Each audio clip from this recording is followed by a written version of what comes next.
teman-teman, hari ini kita akan bahas topik yang penting banget, dinamika perwujudan Pancasila. Nah, kita tahu ya, Pancasila itu dasar negara kita dan juga pandangan hidup bangsa Indonesia. Tapi, apakah penerapannya selalu mulus? Ternyata nggak juga. Selama perjalanan sejarah, penerapan Pancasila sering mengalami tantangan dan perubahan.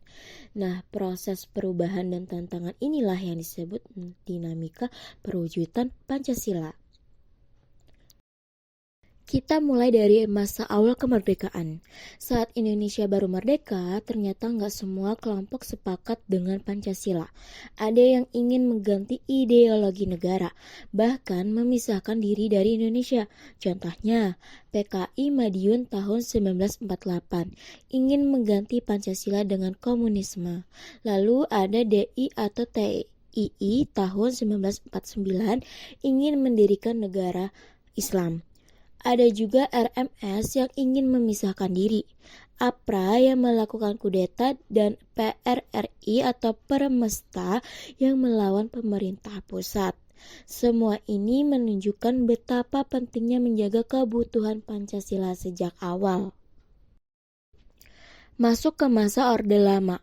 Di sini kekuasaan presiden sangat besar, bahkan presiden diangkat seumur hidup. Wah, tentu ini gak sesuai dengan semangat demokrasi ya. Beberapa hal terjadi di masa ini antara lain pembubaran DPR hasil pemilu, pembentukan MPRS oleh presiden, dan ya pengangkatan presiden seumur hidup.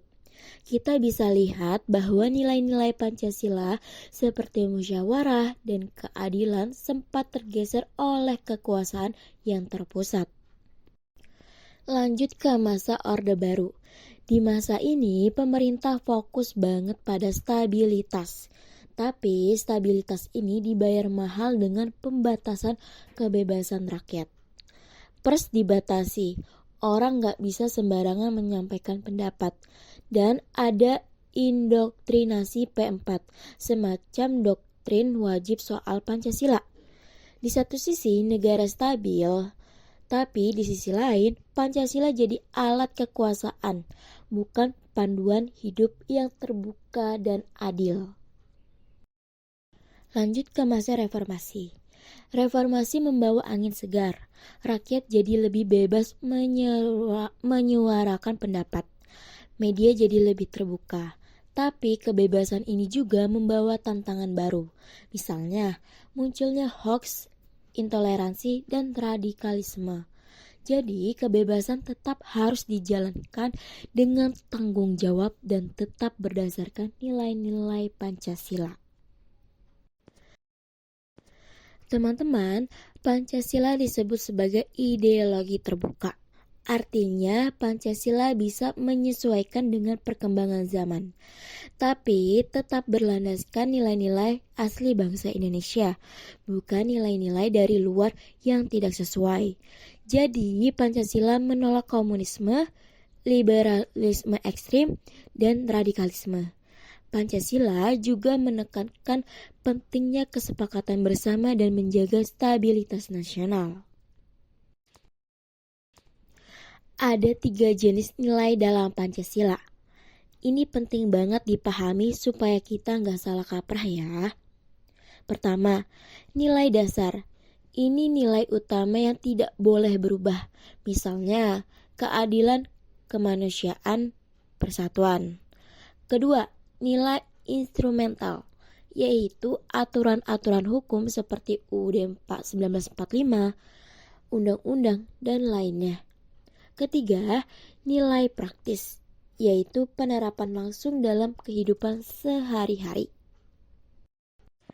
Pancasila juga punya 3 dimensi loh. Pertama, dimensi idealisme. Artinya Pancasila adalah cita-cita luhur bangsa. Kedua, dimensi normatif. Karena Pancasila termuat dalam pembukaan UUD 1945.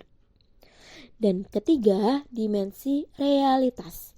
Yang berarti Pancasila harus bisa diterapkan secara nyata dalam kehidupan kita. Oke, sekarang kita bahas penerapan Pancasila dalam kehidupan bernegara, khususnya di bidang politik dan hukum. Yang pertama ada lambang negara, contohnya DPR dan MPR.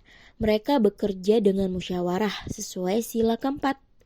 Ada juga Mahkamah Agung dan KPK yang menjalankan keadilan sesuai sila kelima. Lalu ada hak asasi manusia. Sila kedua berbicara soal kemanusiaan. Negara wajib lindungi hak hidup, hak berpendapat, dan hak beragama. Lalu ada demokrasi. Pemilu kita dijalankan secara langsung, umum, bebas, rahasia, jujur, dan adil. Ini sesuai bagian dari demokrasi Pancasila.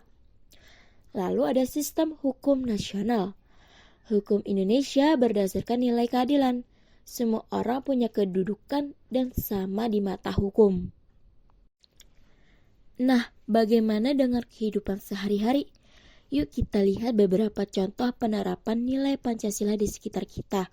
Contohnya ada gotong royong di desa, lalu ada toleransi antar umat beragama, ada pemilu yang jujur dan adil, ada menolong sesama tanpa membedakan suku, agama atau ras, dan ada bantuan sosial yang merata dan adil. Jadi teman-teman, dinamika perwujudan Pancasila adalah cermin dari bagaimana kita sebagai bangsa belajar dan terus memperbaiki diri. Kita boleh berbeda, tapi kita tetap satu dalam nilai-nilai Pancasila. Yuk kita jaga dan amalkan nilai-nilai luhur ini mulai dari diri sendiri, dari hal kecil, dan dari sekarang.